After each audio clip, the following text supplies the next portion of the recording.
Buenas tardes, queridos amigos. Muchas gracias por acudir a nuestra cita. Un placer de estar nuevamente con todos ustedes. En esta ocasión, el motivo de este tour virtual que vamos a hacer por una pequeñísima parte del centro histórico de la Ciudad de México, pues vamos a platicar de un personaje muy importante en la historia de nuestro país. Vamos a hablar de una persona, pues, que en algunos momentos pues ha sido motivo de inclusive algunos debates, porque uno los ve buenos, otro malo, para unos un héroe, para otros no. En fin, este personaje se llamó en vida José de la Cruz Porfirio Díaz Mori, mejor conocido como Porfirio Díaz. Nació en Oaxaca, un estado al sur de la República Mexicana, y hago esta acotación porque tengo algunos amigos y amigas que nos están viendo de otros países. Bienvenidos, buenas tardes, un placer tenerlos aquí. Nació el 15 de septiembre de 1880. Fue un militar mexicano que ejerció el cargo de presidente de la República en 7 ocasiones. Estudió leyes, que no terminó por apoyar la revolución de Ayutla que combatía en aquella época el general Antonio de Santana. En 1860 pelea en la Guerra de Reforma, entre otras batallas. Algo de lo que se le recuerda mucho es la pelea, la lucha, la batalla contra las fuerzas del ejército más poderoso del mundo en aquel momento, que fue el ejército francés. Una batalla memorable que se llevó a cabo un 5 de mayo. Adquiere el gusto por el estilo francés, ya que don Porfirio, aunque luchó contra ellos, le gustaba lo francés, le gustaba lo fino, le gustaba ese estilo elegante, y pensó que ese era el modelo económico para México en aquel entonces. Su gusto por la arquitectura y estilo francés queda plasmado en la obra de la cual hablaremos en unos instantes. Y para tal efecto, mis queridos amigos, me siento muy orgullosa de presentar, tengo el honor de presentar al historiador, guía de turistas, Luis Miguel García Mendoza, que forma parte de nuestro equipo, con el cual hemos tenido el agrado de colaborar en muchas ocasiones. Bueno, pues él es, entre otras cosas, catedrático de la Universidad Autónoma de Chapingo. Se ha desempeñado en el Archivo General de la Nación. Su currículum es muy grande, el tiempo es muy corto y hay mucho que hablar de este personaje. Pues a nombre de la Comisión de Turismo de Coparmex Ciudad de México, les doy la más cordial bienvenida. Y mi querido Luis Miguel, estamos contigo. Muchas gracias, buenas tardes, te escuchamos. Hola, ¿qué tal? Muy buenas tardes, ¿cómo están todos? Pues bien, ahí como lo tienen en la primera diapositiva, soy Luis Miguel García Mendoza, soy historiador por la Universidad Nacional Autónoma de México, la máxima casa de estudios de este país. Laboro en la Universidad Autónoma Chapingo y ciertamente trabajé algún tiempo en el Archivo General de la Nación. Bueno, de donde sacamos bastante información afortunadamente fidedigna, veraz, de buena fuente, de lo que les vamos a contar. Hoy lo que les vamos a platicar es los palacios de don Porfirio Díaz o la ciudad de los palacios. La ciudad de los palacios se llama así a la Ciudad de México. La Ciudad de México fue declarada en 1987 Patrimonio de la Humanidad por la UNESCO. En ese mismo año, México recibe ese nombramiento en muchas partes de su territorio, en Oaxaca, en Guanajuato. El centro histórico de la Ciudad de México pues es inmenso y tiene bastantes monumentos que lo hicieron acreedor a lo mismo. Eh, ¿A quién le atribuimos esta frase de la ciudad de los palacios? Erróneamente, a Alexander von Humboldt, el barón de Humboldt, que vino a México en algunos años, estuvo haciendo exploraciones, botánica, espeleología, etcétera, pero él no es el autor de esta frase. El autor es un político militar británico, un tiempo instalado en Australia, otro tiempo aquí en Estados Unidos, aquí en México.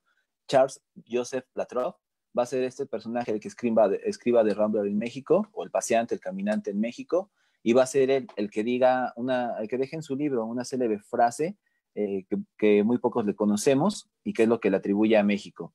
que dice, mira sus calles, su majestuosidad, sus edificios, sus construcciones, admirar el lujo de la ciudad de los palacios. Va a ser este señor, y desde ahí tenemos bautizada desde 1836 a la Ciudad de México como la ciudad de los palacios. Ahora bien, ¿por qué los vamos a hablar de la ciudad de los palacios de don Porfirio o los palacios de don Porfirio? Como tienen en la primera diapositiva, Porfirio Díaz nace en Oaxaca, como bien lo dijo la licenciada, Oaxaca, México, 1830, y va a fallecer en París, Francia, en 1915. Fue presidente de México de 1877 a 1911. Exactamente renuncia el 25 de mayo de aquel año. Estamos muy cerca de conmemorar un año más de que perdimos a este extraordinario presidente. Porfirio Díaz va a llegar al centenario de la independencia de México, nuestra independencia que se celebra el 15 de septiembre de 1810. Para el centenario en 1910, a él le toca conmemorar ese centenario, esa fiesta suntuosa que va a tener México, y por supuesto la quiere engalanar. Desde principios de 1900, 1902, 1904, él quiere embellecer la ciudad, quiere embellecer el país, y lo va a lograr. Va a crear grandes construcciones que van a funcionar como sedes de trabajo, de prestigio, y los va a inmortalizar o los va a hacer bastante perdurables. ¿En qué los va a construir? Por supuesto, en piedra, que es el modo de perpetuar algo para toda la vida. Aquí en México, valga hacer el paréntesis, hemos sufrido diferentes terremotos, sismos de bastante impresionante magnitud, uno en 1957 de más de 7 grados, uno en 1985 de 7.5 grados aproximadamente. Ambos terremotos destruyen la Ciudad de México en sus respectivas épocas. No así los edificios que construye don Porfirio. Él los hace para la perpetuidad y así ha funcionado. Don Porfirio, sus edificios sí se llegan a cuartear, se le llegan a estrellar los cristales o a estallar los cristales de los edificios, pues obviamente no van a quedar intactos, pero es un daño menor, un efecto colateral muy pequeño para la construcción tan majestuosa que son. Otros edificios, lamentablemente, aquí en el país han caído, se han derrumbado en estos sismos, pero no ninguno de los palacios de don Porfirio. Porfirio Díaz va a conmemorar así la independencia de México. Entre ellos, yo creo que algunos de los que nos están escuchando, viendo, han de conocer la columna o Ángel en la Independencia. Es la obra que culmina prácticamente a don Porfirio Díaz, y la obra que iba a coronar el régimen de este presidente, el porfiriato, va a ser el Palacio Legislativo. Siguiente diapositiva, por favor.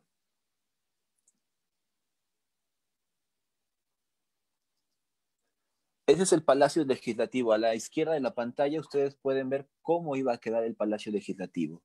Al centro una cúpula majestuosa, de su lado izquierdo de esa imagen iba a estar la Cámara de Senadores, a la parte del ala derecha la Cámara de Diputados. Lo que tienen ustedes en la parte derecha de la pantalla va a ser la estructura de dicho palacio. El Palacio Legislativo es un alma completamente de acero que después se iba a revestir de cantera, de mármol, de las piedras más suntuosas y más lujosas para un lugar como este.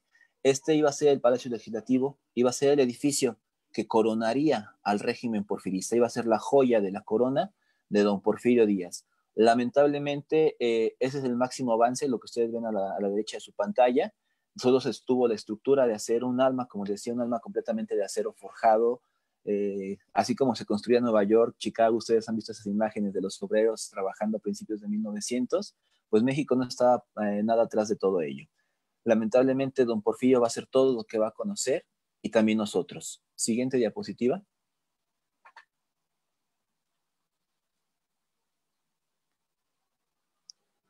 Siguiente, por favor.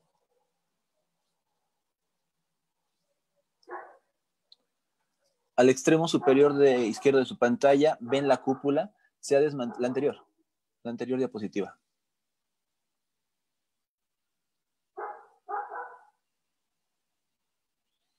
Esa, estamos bien ahí.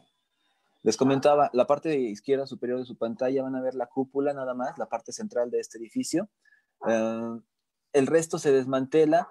Muchos piden que todo se desmantele, que todo ese dinero que se había destinado para la construcción de este proyecto se destine a preparar al Ejército Federal para contener la revolución. ¿Por qué? Porque don Porfirio está construyendo sus palacios, y era el 20 de noviembre de 1910, aquí en México estalla la revolución mexicana, que hace que se detengan prácticamente todas las obras.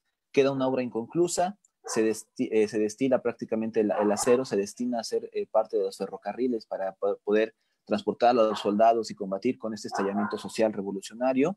Y hasta 1934 se va a hacer la propuesta de que lo que quedó, ese esqueleto de acero, como ustedes lo ven en el extremo superior izquierdo, se dedique a hacer un monumento, el monumento a la Revolución Mexicana. Es una propuesta, una obra también del arquitecto mexicano Carlos Obregón Santacilia en 1934, como les decía. Actualmente es el Museo de la Revolución, es el monumento a la Revolución Mexicana, es un punto emblemático de aquí de la ciudad.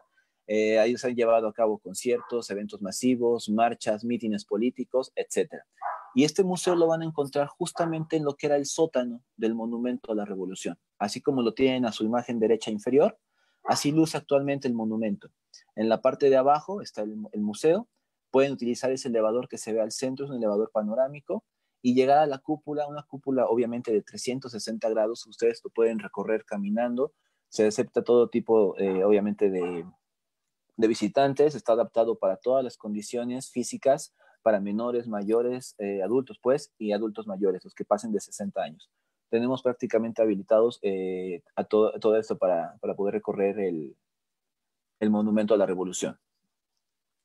Siguiente diapositiva, por favor.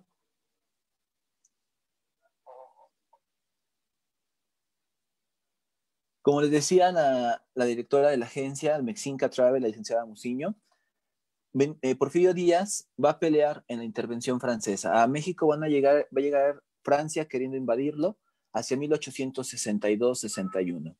Porfirio Díaz es general. En la presidencia en ese entonces está Benito Juárez.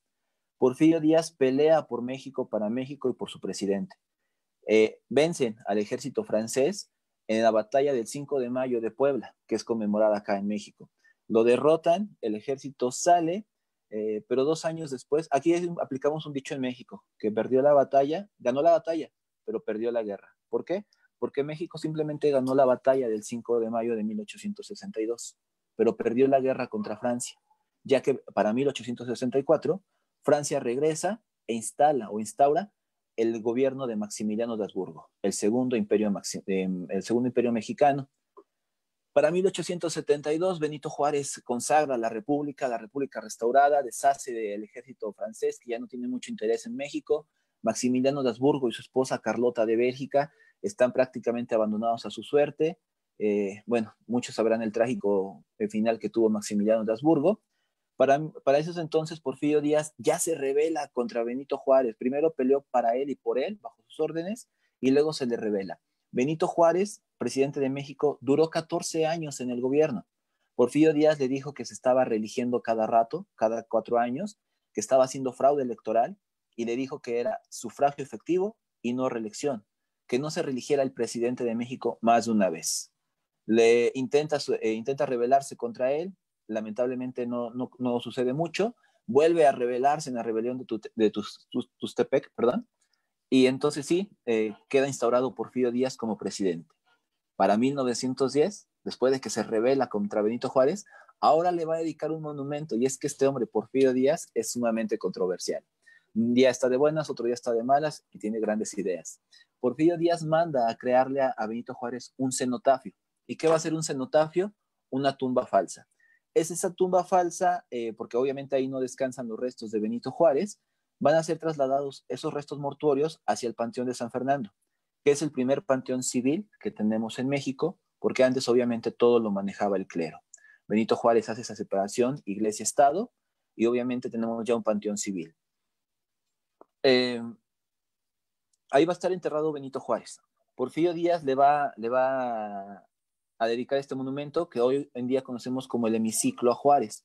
Es una obra construida prácticamente rápida, en un mes, de agosto a septiembre de 1910. Porfirio Díaz la alcanza a inaugurar para los festejos del centenario de la independencia, repetimos, 15 de septiembre de 1810.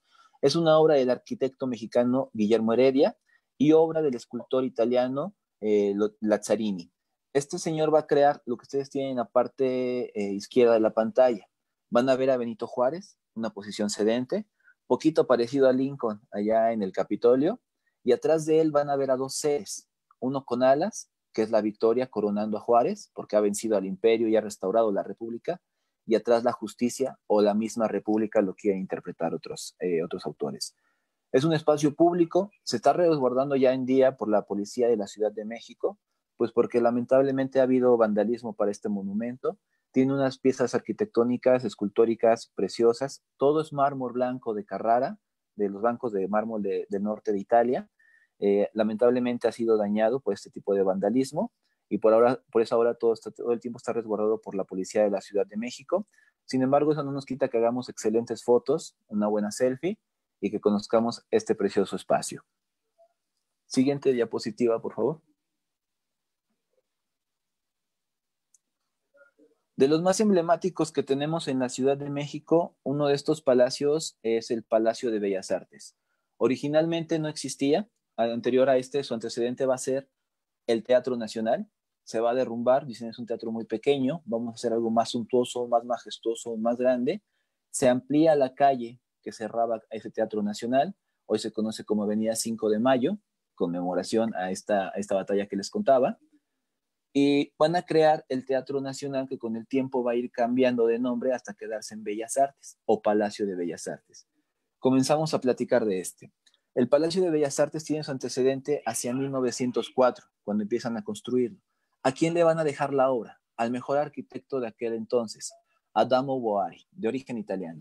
Se proyecta una construcción de tan solo 4 años, pero Adamo Boari es muy ambicioso en sus construcciones, en sus proyecciones, en sus proyectos, y se va a echar prácticamente 30 años la construcción de este edificio por diversos motivos que ahorita vamos a platicar. El Palacio de Bellas Artes es la máxima casa de arte en México, de la expresión artística en México. Aquí se lleva a cabo la presentación de la Orquesta Filarmónica Nacional, la Compañía Nacional de Danza, la Compañía Nacional de Teatro, el Ballet Folclórico de México de Amalia Hernández, que quizá algunos de ustedes o muchos hayan escuchado. Es un edificio de 4 plantas, un estacionamiento subterráneo y es sede de 2 museos. En la parte superior, en su planta alta, el Museo Nacional de Arquitectura y el propio Museo del Palacio de Bellas Artes. Este edificio tiene la característica de que cuando ustedes lo conozcan o si ya lo han visitado, está parcialmente hundido. Muchos dicen aquí en la Ciudad de México hay una leyenda urbana que asegura que este palacio se está hundiendo de 2 a 4 centímetros por año, mas esto es completamente falso. Ese palacio no se hunde, no se está hundiendo, ya se hundió lo que se tenía que unir exactamente, ya no hay más. Ese palacio se hundió desde el principio que lo estaban construyendo. ¿Por qué? Porque es sumamente pesado y es un suelo que carece de solidez, es un suelo que carece de solidez o de rigidez. Ustedes sabrán que la historia de México pues está construida la ciudad prácticamente en un lago, o sobre lo que fuera un lago. Este palacio, al carecer de solidez, se empezó a hundir en su piso. ¿Por qué? Porque Adamo Boari estaba construyendo un palacio vecino, cruzando la calle hay otro palacio, ahorita lo van a ver, de ese también vamos a platicar, se empieza a hundir. Adamo Boari construye casi los 2 edificios al mismo tiempo. Sin embargo, cuando ve que esta es una obra que necesita todo el esfuerzo o la máxima capacidad de sus esfuerzos, se dedica completamente a Bellas Artes y deja en el otro palacio, que es el Palacio Postal, a su ingeniero civil, que es el que le daba cimentación. Lo deja, no lo invita a este proyecto y él, ignorando prácticamente el método de cimentación, pues lo desconoce y provoca su hundimiento. El otro palacio que está construyendo Adamo Boari con aquel ingeniero militar, pues no, prácticamente no se hundió. Ahorita vamos a platicar un poquito más de él. Así que, bueno, el Palacio de Bellas Artes para nada se está hundiendo, ya se hundió lo que tenía que hundirse y la verdad es que es un lugar suntuoso que todo el mundo conoce. Lo que ven en la primera imagen es la construcción del Palacio de Bellas Artes, igual es un esqueleto, un alma de acero, que se recubre también de mármol blanco de Carrara. La segunda imagen, la que está en medio, la pueden admirar, ya está concluido el palacio, es la época más o menos 1920, 1930. El Palacio de Bellas Artes, cabe mencionar que se inaugura sin estar terminado al 100%. Por fuera ya se ve muy bonito, se inaugura, pero por dentro todavía están trabajando en los detalles. De hecho, cuando se inaugura con la obra La Verdad Sospechosa, todavía están pintando sus paredes. Aquí tenemos obras de los grandes muralistas mexicanos, David Alfaro Siqueiros, José Clemente Orozco y Diego Rivera. Sin embargo, ellos todavía están pintando, todavía están trabajando ahí en los murales sobre el andamio, porque no han terminado y el palacio se tenía que inaugurar. Y finalmente, como lo ven hoy en día, punto de encuentro, todos los mexicanos o los que vivimos en la Ciudad de México, ¿quién no ha dicho nos vemos en el Palacio de Bellas Artes? Es punto de reunión, punto de inicio de tours. Ahí hemos iniciado también nuestro tour de cantinas, partimos hacia una que está muy cercana, que se llama el Tío Pepe, pero bueno, eso es tema de otro webinar. Siguiente diapositiva, por favor. Lo que ustedes pueden ver en este momento es detalles del Palacio de Bellas Artes. Ahí en la primera diapositiva en blanco y negro, en la primera imagen, pueden ver los escultores trabajando en estas piezas en los talleres. Son obras de más de 2 metros, de más de 7 toneladas. Imagínense, pesa más de 127,000 toneladas el Palacio de Bellas Artes completo. Ahí se ven los hombres, el tamaño real. Vean el tamaño de las esculturas, bastante grandes, que son las que decoran las entradas o la fachada del palacio principal. A la parte del medio van a tener una de estas esculturas ya colocada en su lugar, así lucen actualmente. Esa que ven ahí, si la alcanzan a ver bien, si tienen buena vista, se llama de inspiración. Es una mujer recostada sobre su lado derecho, completamente desnuda, sobre ella un ser alado que le está susurrando algo al oído. Es sinónimo de la inspiración. Y la última imagen que ven en esta diapositiva es la escalera del Palacio de Bellas Artes. Así como ustedes entran, la van a encontrar de frente. Hay una pequeña puerta de acero al centro. Esa nos conduce hacia el Palacio de Bellas Artes, hacia el teatro, mejor dicho, donde se llevan los conciertos de ópera, las presentaciones de danza, de ballet, etc. Y si se abre hacia los extremos es para conducirnos a las diferentes salas también, las exposiciones temporales, permanentes. Aquí hemos tenido expuesto a Miguel Ángel, a Leonardo da Vinci, a Manuel Tolsá, ha estado Octavio Paz, ha estado la famosísima Frida Kahlo en exposiciones sobre su natalicio, sobre su deceso. Y les digo, aquí están de manera permanente Diego Rivera, su esposo de Frida Kahlo, David Alfaro Siqueiros y José Clemente Orozco. Siguiente diapositiva, por favor.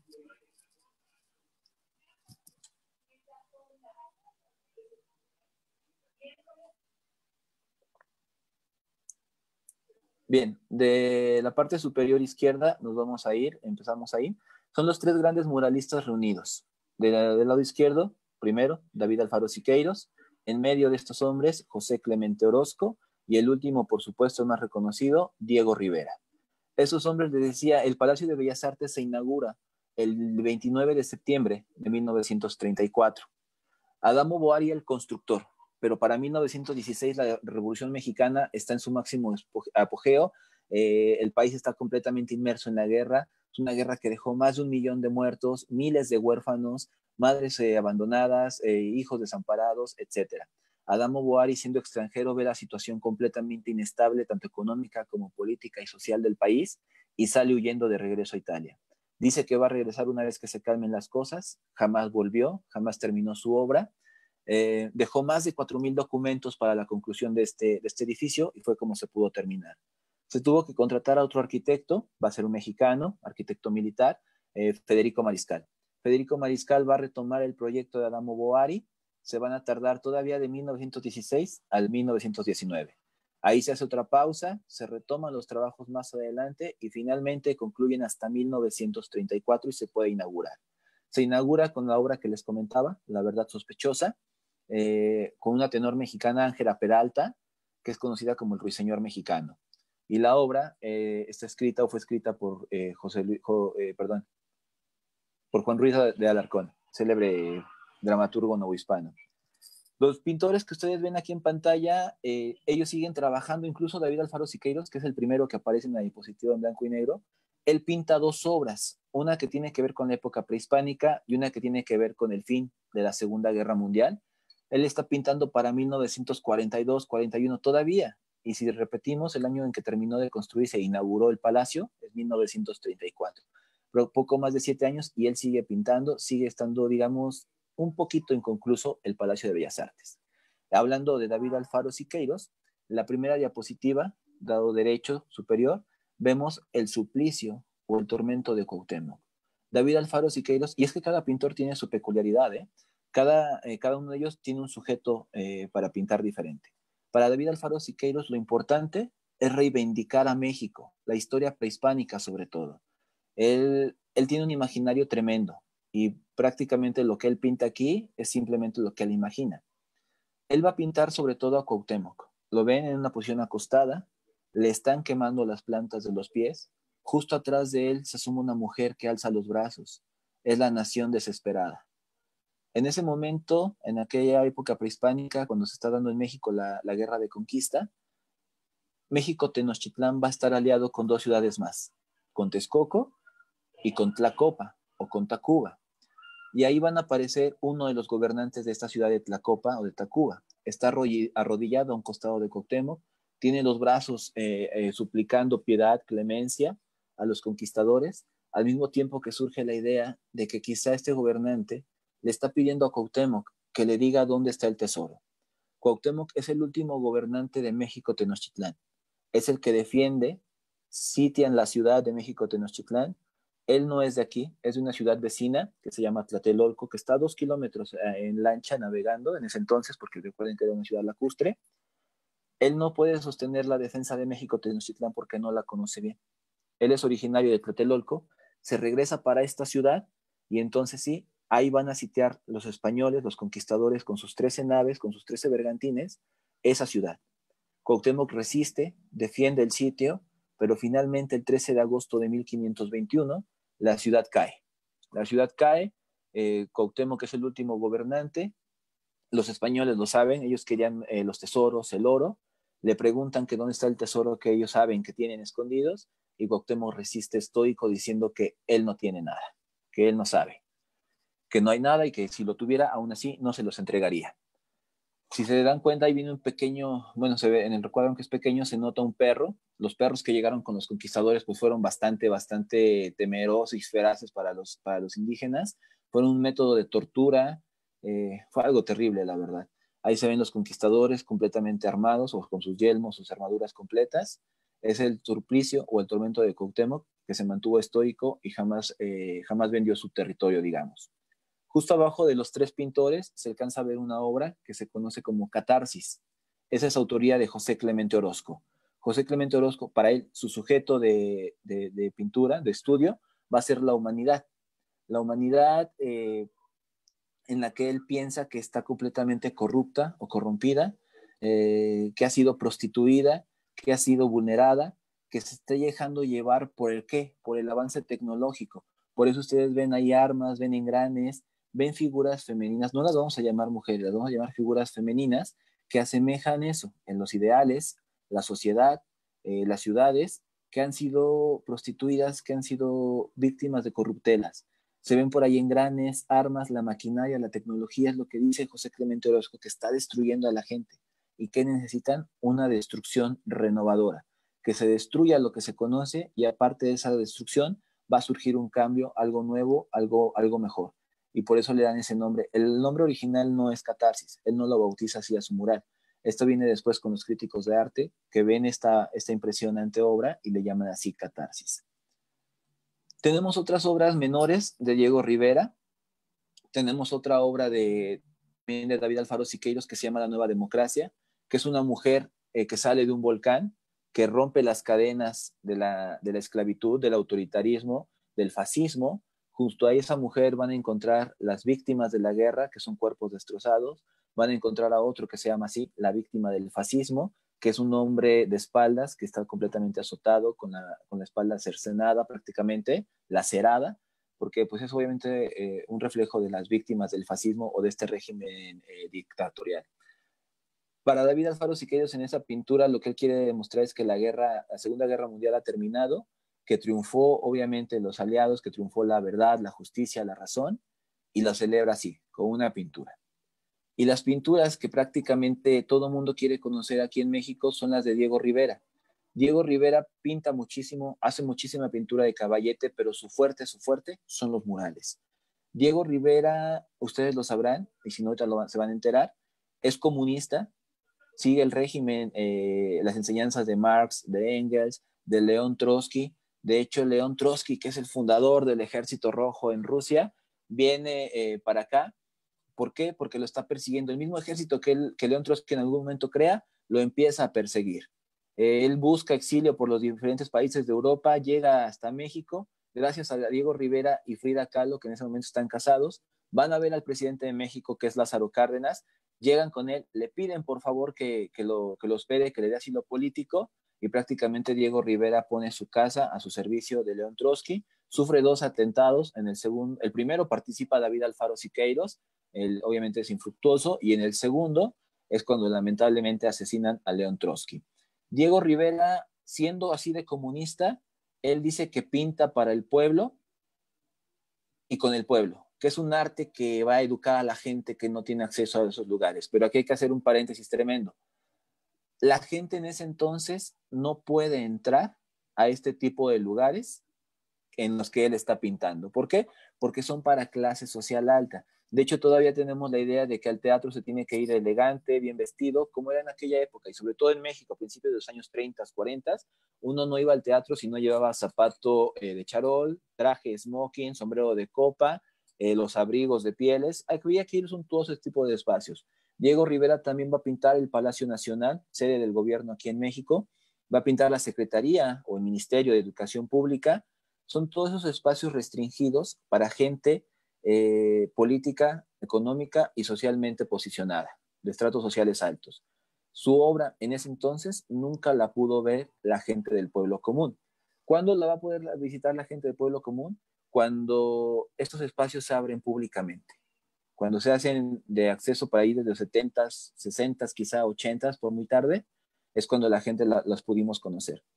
El último recuadro que ven en esta diapositiva se llama El hombre controlador del universo.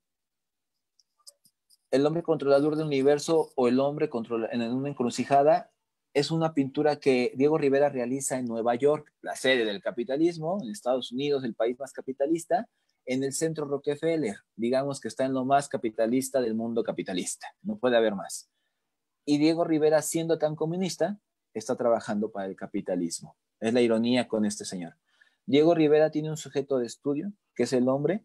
Dice que al hombre lo va a hacer libre el pensamiento, la ideología y el trabajo. Originalmente este hombre pues tiene facciones estadounidenses, es de cabello rubio, de tez clara, y se ve también vestido como un obrero. Trae guantes, trae overol. A él le destruyen su obra en el centro Rockefeller cuando se da cuenta, Rockefeller, este señor magnate de Estados Unidos, se da cuenta de que lo que ha pintado pues tiene implícitos ahí a Federico Engels, a Carlos Marx, a León Trotsky propiamente dicho. Cuando él ve que viene también Vladimir Lenin, que es el padre, digamos, del comunismo en Rusia, pues manda a dinamitar la obra, se desploma, se viene para abajo. Diego Rivera es un hombre que dibuja muy rápido, así como piensa, así dibuja, lo plasma en la pared, lo pinta y se pierde. Él nunca deja bocetos, nunca deja diseños en los que puedan perpetuarse cómo lo estuvo trabajando. Cuando le dinamitan su obra, él simplemente recuerda, tiene la idea en su cabeza trabajando, le invitan a pintar en México casi al mismo tiempo, regresa a la ciudad después de estar en Nueva York, después de inaugurar y destruir su mural, regresa a la Ciudad de México y rápido dice, vamos a pintar lo que me acaban de destruir en el centro Rockefeller. Comienza a dibujar otra vez de manera muy rápida, lo plasma en la pared y el maestro puede comenzar a pintar. ¿Qué van a ver en El hombre controlador del universo o El hombre en una encrucijada? Van a ver unas elipsis, que es, prácticamente Diego quiso reflejar un átomo. Ahí se refleja el microcosmos, todo lo que puedes ver a través de un microscopio, el mundo celular, bacteriano, etc. Bueno, de boga ahora con los virus, ¿no? Y en la otra elipse van a ver el macrocosmos, todo lo que puedes ver a través de un telescopio, como los astros, los planetas, las galaxias. De él se va de lo mínimo a lo máximo. Y en los lados van a encontrar dos escenas contrapuestas. De esa imagen, en el lado derecho, van a ver todo el mundo socialista. Ahí están los autores que les comentaba, Marx, Engels, Wolfgang, Lenin, etc. Van a ver el mundo protestante en la parte superior, los casacas rojas, los camisas rojas, las ciencias, las virtudes. En la parte inferior, toda la parte plana de esa pintura pueden encontrar las plantas, la medicina, la ciencia, las moléculas, etc. Y en el otro extremo de esa pintura pueden encontrar la parte del mundo capitalista, las clases sociales altas, las fiestas de la burguesía que tanto critica Diego Rivera y en las que mucho participó él también. Les digo que este hombre es muy irónico. La religión, muy poco de la ciencia, muy poco de las virtudes. Lo que más se va a reflejar en esa parte del mundo capitalista es la teoría de la evolución de las especies de Darwin Yo creo que porque no le alcanzó el espacio para meterlo en otro lado, lo tuvo que poner ahí. Pero bueno, Diego Rivera va a plasmar esto. Es una obra que él quiso repetir porque pues, la original se la habían destruido. Por eso el hombre no tiene facciones de un mexicano común, morenito, cabello oscuro, ojo café. Es completamente extranjero, norteamericano, porque pues bueno, así lo diseñó, así lo tenía en su cabeza y así lo repitió. Es lo que tenemos en el Palacio de Bellas Artes. El Palacio de Bellas Artes no podemos entrar a su teatro exactamente. ¿Por qué? Porque es un espacio muy bonito que se ha reservado para que la gente lo visite nada más cuando venga a un espectáculo de ópera, de danza, de teatro, etcétera. Fuera de eso llegan a dar una visita guiada pública gratuita los viernes a mediodía y nada más. Y eso es con un grupo mínimo de 20 personas, para respetar, digamos, que este privilegio, este lujo, esta suntuosidad de lo que es un teatro consagrado a la ópera, como no hay dos en el mundo. ¿Por qué no hay dos en el mundo? Porque tiene una acústica perfecta, toda su taquería, sus asientos, sus paredes, sus puertas son de madera, lo que permite una resonancia tremenda, como si fuera la caja de una guitarra. Tiene un telón antifuego, que también es único en el mundo. Tiene la escena de los volcanes aquí en México, del Iztaccíhuatl, del Popocatépetl, diseñado por Adamo Boari. Adamo Boari un día va a ver a Porfirio Díaz, le dice que el palacio pues, necesita un telón perfecto y manda a hacer un vitral. El vitral mide 30 centímetros de grosor, pesa 24 toneladas y tiene una longitud de 24 metros, lo que mide exactamente el escenario de Bellas Artes. Anteriormente, hasta 1997, ese telón bajaba por sistema de poleas, había que estarle dando vueltas y vueltas, contrapesos, se levantaba y cerraba muy rápido. Y ahorita apenas en el 97 fue actualizado, fue mecanizado, ya sube obviamente solito, ya no hay que tener mano de obra ahí. ¿Por qué es un telón antifuego? Porque en los teatros de ópera, donde comienza el incendio, siempre va a ser en la parte de atrás, en la utilería.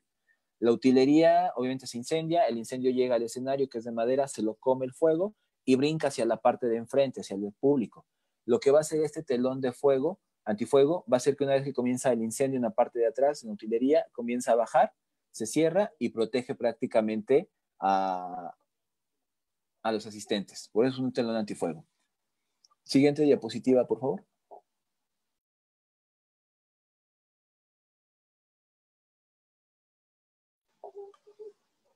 De los edificios más bonitos que tenemos es el Palacio Postal. Les decía que este palacio, bueno, vámonos por partes.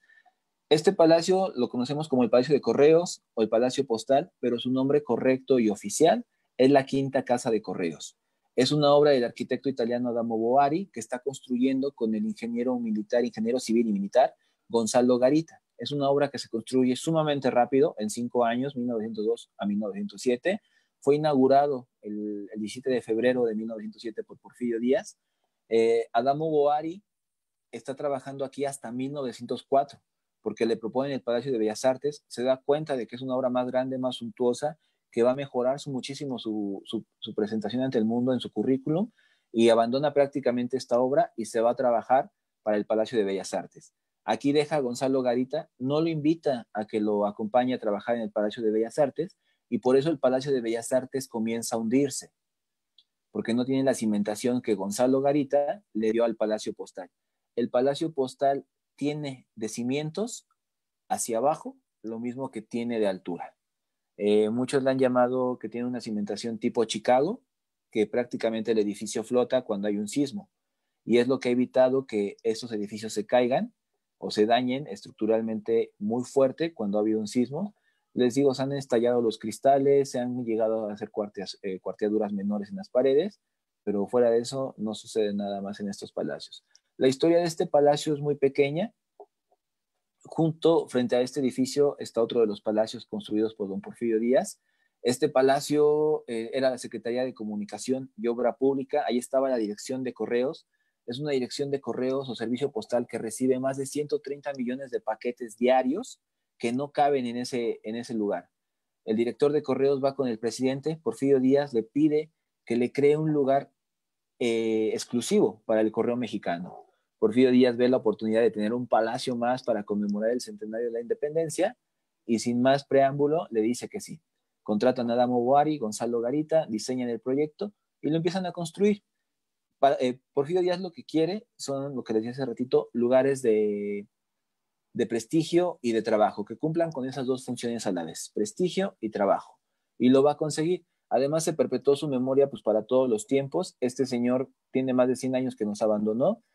Porfirio Díaz fallece en París, está enterrado en el Panteón de Montparnasse, en la ciudad obviamente parisina, pero hay que reivindicar a nuestro presidente. Porfirio Díaz para los mexicanos ha sido tachado de cruel, de dictador, de villano, pero la verdad es que este hombre adelantó a México. México venía atrasado prácticamente en tecnología, en industria, era un país muy rural, todavía hasta la década de los 50 México era un país considerado rural.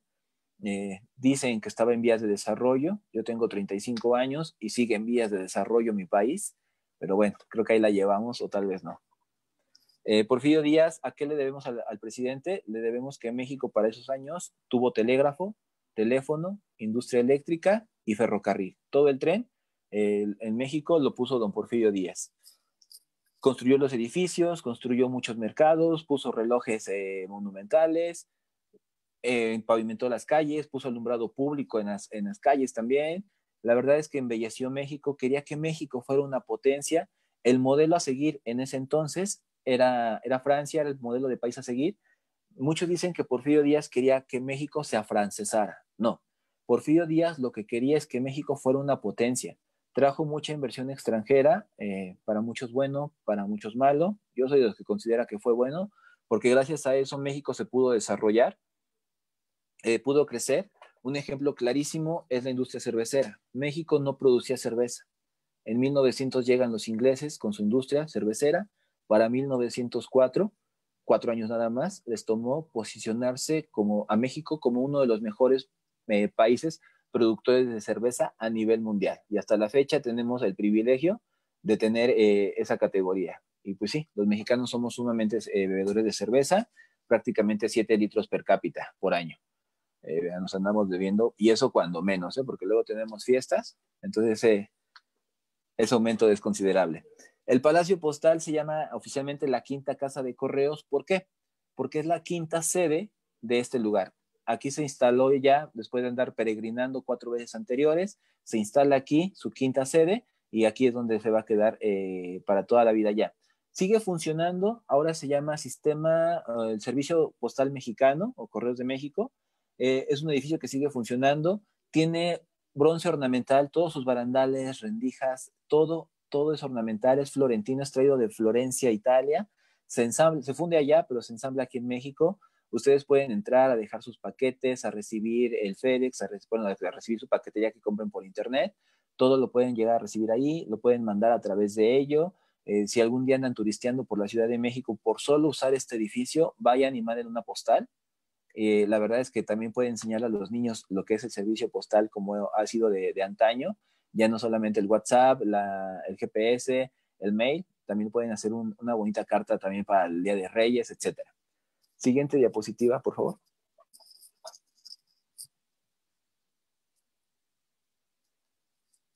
Para 1907, cuando Porfirio Díaz inaugura el palacio, en lo que está la comitiva, el entremés, los bocadillos, etcétera, el presidente con su comitiva se reúne en esta sala. Aquí en México tenemos la ciudad de Guanajuato, para los que sean de fuera.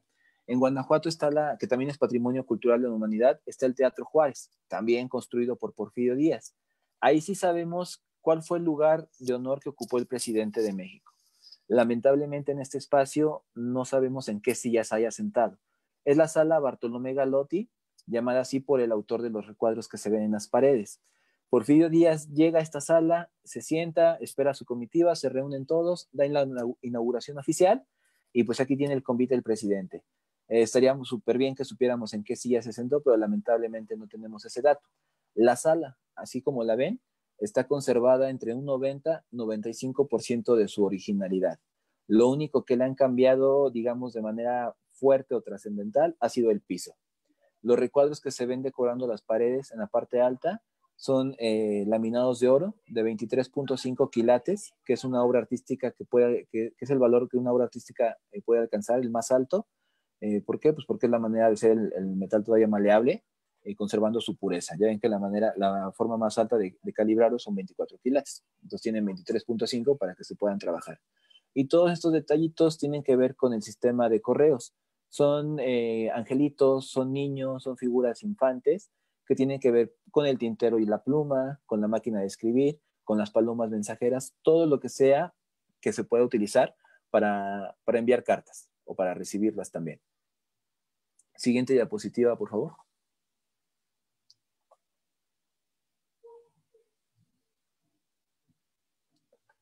La obra que están viendo ahorita es bueno, nada más para cerrar con lo anterior, con el edificio anterior, ahí nos quedamos en esa diapositiva, nada más les menciono del edificio anterior. Todavía tiene un reloj alemán construido aquí en Alemania, fundado aquí en México, que sonaba hasta 4 kilómetros a la redonda. Ahorita la ciudad, pues como todas, es muy bulliciosa, ya no se escucha cuando el reloj funciona, ya lamentablemente no se escucha tan lejos o tan fuerte. La parte más bonita del edificio postal son sus escaleras, unas escaleras prácticamente de ensueño. El día que lo quieran conocer, se van a dar cuenta que es un lugar sumamente fotografiable. Es envidiable para cualquiera que no lo conozca el tener una foto en esas escaleras. Bastaría con que echen una vuelta ahí por internet para buscar imágenes del Palacio Postal de México y se den cuenta de qué joya de edificios tenemos en nuestra ciudad. Ahora sí, con esta imagen, la imagen que ven a su derecha es el antes y el ahora. Este espacio en la época colonial estuvo ocupado por el Hospital de San Andrés. ¿Qué va a tener de peculiaridad ese Hospital de San Andrés? Que ahí fue embalsamado Maximiliano de Habsburgo. Benito Juárez, como presidente, toma la decisión de fusilar al usurpador del poder, al emperador Maximiliano. Carlota ha escapado de México, ha llegado a Europa, llega al Vaticano, va a ver al Papa Pío IX o Piadoso IX, lo busca, le pide clemencia, este no se las da, incluso Víctor Hugo, este célebre escritor de los Miserables, manda una carta a Juárez pidiendo por la vida de Maximiliano. Juárez tiene que tomar valor y decir que no, que él tiene que fusilar a Maximiliano porque es un usurpador, de que tiene que dar ejemplo al mundo de que México no es un país que se pueda vender o que se pueda consumir, y lo tiene que derrocar. Lo derroca, lo capturan, lo fusilan y el cadáver viene de la ciudad de Querétaro a la Ciudad de México para ser embarcado y mandarlo de regreso a Austria, a su país de origen. Cuando llega se dan cuenta que el cadáver viene tan mal embalsamado que hay que volver a hacer todo el procedimiento de embalsamamiento otra vez. Abren de nuevo el cadáver, ya sin órganos, ya sin ojos, le habían recortado las barbas, la habían vendido como reliquias, los médicos del camino empaparon con lo poquito que quedaba de su sangre pañuelos, los guardaron en frasquitos, la andaban vendiendo con la gente de sociedad de alta esfera. La verdad es que el cadáver de Maximiliano sufrió mucho, llega al hospital de San Andrés y ahí lo van a embalsamar de nuevo. Hay una anécdota que relata que Juárez llegó a este hospital de San Andrés, salió por la puerta del Palacio Nacional de noche, sin que nadie lo viera, lo acompañaba uno de sus ministros, Lerdo de Tejada, se suben al carruaje, le piden al carrocero que de la manera más silenciosa posible haga conducir a los caballos hasta el hospital de San Andrés. Llegan por la puerta de atrás, le abren los frailes, él puede ver el cadáver de Maximiliano. Maximiliano era un hombre alto, poco más de 1,90, y Juárez era un hombre muy pequeño. Hay autores que dicen que Juárez medía entre 1,37 y 1,45 de altura, y no más. Imagínense la diferencia que había entre estos dos hombres. Cuando Juárez está frente al cadáver de Maximiliano, pues es un cadáver enorme para él. Y lo único que hace es que con su mano lo va midiendo con esta pequeña distancia, nada más. Lo va midiendo con su mano.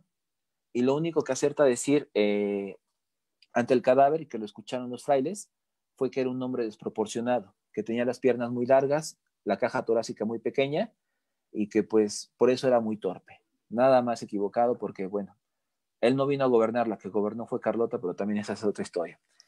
Debido a que el cuerpo de Maximiliano estuvo en ese hospital de San Andrés, después se demuele el edificio y se construye la Secretaría de Comunicación y Obra Pública, que es la imagen en blanco y negro. Esta sala después va a construirse como el Museo Nacional de Arte. Ahí hay una pintura de Maximiliano en el Cerro de las Campanas, donde fue fusilado. Se ve Maximiliano, se ven los generales que lo acompañaban, Tomás Mejía, Miguel Miramón, frente al pelotón de fusilamiento. Hay trabajadores del museo que aseguran, yo creo que me estoy adelantando también en contar una que otra leyenda del Tour de Fantasmas, que igual y uno de estos días vamos a seguir contándoles más de ellos.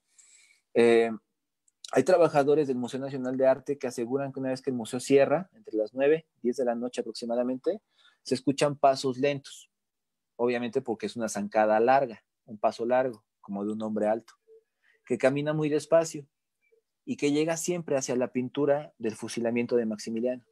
Simplemente dicen que han visto una silueta delgada y alta, que una vez que se presenta frente a esta pintura del fusilamiento de Maximiliano, se detiene, la contempla, lleva como que las manos al pecho como si tomara de las solapas del traje e inmediatamente se desvanece. Por eso muchos han querido creer que es el fantasma de Maximiliano, que todavía se anda paseando por el antiguo convento de San Andrés u hospital de San Andrés. El edificio que estamos hablando ahorita, que tenemos en mención, les decía, fue la antigua Secretaría de Comunicación y Obra Pública. Después, va a ser una obra del arquitecto italiano Silvio Contri. Se tarda 7 años en hacerla, 1904-1911. Resguarda todo el acervo cultural de México en cuestiones artísticas, plásticas, pintura, prácticamente, que van del siglo XV, de la conquista de México, hasta 1950. En México somos el segundo lugar en museos a nivel mundial, tan solo después de Londres, en Inglaterra, por la cantidad de museos que tenemos. Aquí tenemos el Museo Nacional de Antropología para el arte prehispánico. De la época, se termina la época prehispánica con la conquista y comienza la Nueva España. La Nueva España está resguardada en este edificio. Todo el arte del siglo XVI hasta 1950 está en este lugar. El arte moderno tiene su propio museo, lo mismo el arte contemporáneo. Tenemos una gran cantidad de museos. Aquí, ¿qué pintores están? ¿Qué obras hay? Está José María Velasco, este célebre paisajista mexiquense. Está Diego Rivera, por supuesto. Están los pintores de la época colonial de la Nueva España, del reino novohispano. Miguel Cabrera, Cristóbal de Villalpando, Juan Correa. Están todos ellos aquí. Son obras de gran formato, aunque son óleos, ya saben, pintura sobre tela. Son de gran formato, son muy grandes. Tenemos también una gliptoteca. La gliptoteca es el área donde está la escultura hecha en piedra, en mármol. Hasta 1970 más o menos fue la sede del Archivo General de la Nación. Hoy una penitenciaría que era Lecumberri, creada por Porfirio Díaz, es la sede del Archivo General de la Nación. Una vez que el archivo se va de aquí a Lecumberri, al Palacio Negro, que sería otro buen webinar para trabajarlo, para enseñarles otro más de los espacios que tenemos en la Ciudad de México, se convierte en la década de los 80 en el Museo Nacional de Arte, el MUNAL. Siguiente diapositiva, por favor. Para que se dé una idea del lugar suntuoso, de prestigio, de trabajo que crea Porfirio Díaz, la primera imagen es la recepción, es el lobby de este lugar que es el Museo Nacional de Arte, el MUNAL. Sus columnas obviamente de mármol, hierro, bronce, también florentinos, las lámparas con dragones totalmente, italianizados. En la parte de abajo van a ver el patio de los leones. Este espacio se recibe así el nombre porque hay 2 esculturas de leones tranquilos. Todo el mundo llega a los palacios y lo primero que encuentra son esculturas de leones sedentes en una posición, digamos, dignataria, bien posicionados, como defendiendo el lugar, como custodiándolo, dándole elegancia. Ustedes saben que los leones son símbolos de fortaleza, de elegancia, de poder, de realeza. Aquí los leones están dormidos porque es un lugar apacible, tranquilo, eso, que brinda comodidad y paz. Del lado derecho, en la parte superior, van a ver una escultura de un escultor mexicano que se llamaba Fidencio Nava, de 1909. Se llama Después de la orgía. El título está un poco escandaloso, pero si se dan cuenta es el cuerpo cansado, desnudo, agitado, o mejor dicho, agotado de una mujer. Sabemos que es una bailarina porque lleva cascabeles, su mano derecha que está tirada hacia el piso, lleva una pandereta. Se ha considerado que es una bailarina que está exhausta. Ha bailado, ha cantado, ha festejado mucho, quizás sí, una orgía, quizás no. Eso lo vamos a deducir cada uno de nosotros cuando la vean. Es la pieza que nos recibe en este lugar y justamente atrás de ella está la puerta que nos conduce al patio de los leones. La parte inferior van a ver las escaleras del Palacio del MUNAL, de la Secretaría de Comunicación y Obra Pública. Son unas escaleras preciosas. Cuando tú llegas, te recibe en el lobby, te dan acceso y tienes la forma de subir por ambas partes. Subes por esta parte de medio que van a ver ahí en la fotografía. Y la verdad es que desde que entras no puedes parar de tomarte fotografías para para presumir la verdad en tus redes sociales, porque es un lugar majestuoso, es un lugar increíble. Cuando vayan a ver las piezas que hay de pintura, de escultura, yo creo que es igual de asombroso que las escaleras, es igual una obra de arte. Todo esto lo hace una sola familia que trabaja junto con Silvio Contri, que es la familia Copede. Todos ellos pues prácticamente van a construir esas escaleras en este lugar tan precioso que tenemos. Nos vamos con la siguiente diapositiva, por favor. Vamos a terminar prácticamente con esto de nuestros palacios. En este circuito son poquitos los que podemos ver. Porfirio Díaz embellece prácticamente el centro histórico. Va a terminar esta obra con un plafón, con un mural en el techo de la escalera, pues se llama plafón, que es el orden y el progreso, que es el lema del porfiriato, que se ve el trabajo del hombre, que se ve cómo está derrotando a sus pasiones, cómo lo engalana el trabajo, las ciencias, las artes, las virtudes. Porfirio Díaz llega a este lugar, también lo inaugura, tiene el privilegio de inaugurarlo antes de que renuncie a la presidencia de México, en 25 de mayo de 1911. Él lo inaugura poquito antes. El único que Porfirio Díaz no pudo obviamente inaugurar va a ser el Palacio de Bellas Artes. Lamentablemente la obra máxima del porfiriato, que fue el Palacio Legislativo, lo que hoy es el Monumento a la Revolución, pues tampoco lo pudo ver Porfirio Díaz y ni siquiera nosotros. Hubiera sido también un edificio precioso, suntuoso, sin ninguna duda. Vamos a terminar con este recorrido prácticamente de nuestros palacios. Tenemos todavía muchísimos más palacios, los palacios de los condes, marqueses que teníamos en la época novohispana aquí en la Ciudad de México, los palacios que nos faltan conocer como el de Lecumberri, que es conocido como el Palacio Negro, que es una expenitenciaría, que es la sede hoy del Archivo General de la Nación. Teníamos el manicomio de la Castañeda, que fue también un lugar precioso, pero lamentablemente usado para otros fines muy, muy tristes. Y pues con esto no nos queda otra cosa más que agradecerles muchísimo, darle muchas las gracias y ojalá que les haya gustado un poco de lo que es la historia de la Ciudad de México, la ciudad de los palacios y los palacios de don Porfirio Díaz. Bueno, pues queridos amigos, ya regresamos del tour. ¿Cómo están? ¿Cansados de tanto caminar? Mi querido Luis Miguel, como siempre, es un verdadero placer escucharte. Es una delicia estar contigo. Muchas gracias. Mira, preguntas, pues por favor. Tenemos gente de Aguascalientes, de Yucatán. Bueno, pues gente que pregunta que cuándo vamos a tener el tour. Bueno, pues pónganse de acuerdo y estamos a las órdenes. Se camina poco realmente, como les decía yo, en una sola esquina tenemos toda esta majestuosidad de una época muy importante de este país, de este hermoso país. De Chiapas nos dicen que están presentes y que pronto van a venir y que ya van a tener más que ver aquí en la Ciudad de México. Bueno, pues hay preguntas. Ah, el tour de cantinas, ese también lo va a dar mi querido Luis Miguel. Él es experto en tour de cantinas. Lugares emblemáticos, lugares que tienen mucha historia que contar, a donde fueron presidentes, intelectuales, artistas, y periodistas, que no aparecen en los libros de historia, ¿verdad, mi querido Luis Miguel? Así es, dicen que la cantina uno va a saciar el hambre y a saciar la sed, pero también va a llenarse de conocimientos, porque en las cantinas también se aprende. Nos divertimos, nos calmamos la sed de la mala, y también aprendemos bastante y nos divertimos sobremanera. Claro, y además, pues son lugares ya muy antiguos, en edificios antiguos, a donde ya el mismo edificio tiene mucho que contarnos. Sí, también preguntan aquí que si tú también das leyendas. Sí, ya tuvimos leyendas, primera parte. Luismi nos va a hacer el favor de dar leyendas, segunda parte. Claro que sí. Y leyendas urbanas, pues sí, así son las leyendas, ¿verdad? Bueno, sí, pues tenemos de todo. Claro, nos vemos el próximo miércoles. ¿Qué es el plafón? Preguntan qué es el plafón. El plafón es cuando uno sube las escaleras, lo que queda debajo de las escaleras se decora. Todo lo que quede debajo de esa escalera y con decorado se llama plafón. Ok. Bueno, pues quedó contestada la pregunta. Efectivamente, la cantina del nivel ya no existe. el edificio está, pero el edificio es de la universidad, de la UNAM. Y bueno, pues algo pasó, que se acabó, pero esa historia, esa cantina tenía mucho que contar.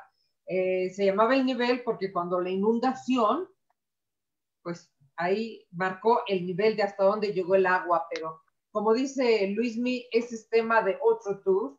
Y bueno, pues ahorita ya salió otro recorrido al Palacio Negro de Lecumberri, que no, hombre, tiene ahí mucha tela de dónde cortar, ¿verdad, mi querido Luismi? Sí, la verdad es que es un lugar tenebroso todavía. Una vez yo trabajando ahí, nos tocó describir el fondo o los archivos de la Inquisición y justamente se nos va la luz, quedamos a oscuras, pero de no ver ni siquiera al compañero de frente, ¿eh? Y la vibra que se siente, eh, la energía que hay presente ahí, pues la verdad es que es bastante fuerte. Sí, terrible, pues ahí pasaron muchas cosas y todas, yo creo que la mayoría feas, pues en una penitenciaria no pueden pasar cosas bonitas de ninguna manera. Pero bueno, nos vemos el próximo miércoles a las 6 de la tarde con un tema muy importante que se llama Las mujeres de la patria. ¿Qué tal? ¿Cómo ves ese tema, Luismi? Como todos, bastante interesante y que va a tener mucho que explicarnos y Sí, mucho que enseñarnos. vamos a hablar de mujeres que poco se conoce de ellas, pero que sin ellas no tuviéramos al México que tenemos hoy. Algunas de ellas muy bellas, muy ricas, pero muy patriotas. Llegaron a ceder su riqueza y fueron perseguidas y muchas cosas que bueno, ese ya es tema para el próximo miércoles. Un verdadero placer el haber estado con ustedes y a nombre de la Comisión de Turismo de Coparmex Ciudad de México les doy las gracias por haber compartido con nosotros este tour virtual que una vez que estén las condiciones dadas ya nos organizaremos y lo haremos en persona y personalmente. Muchas gracias. Un aplauso a Luismi. Un aplauso a todos. Muchas gracias.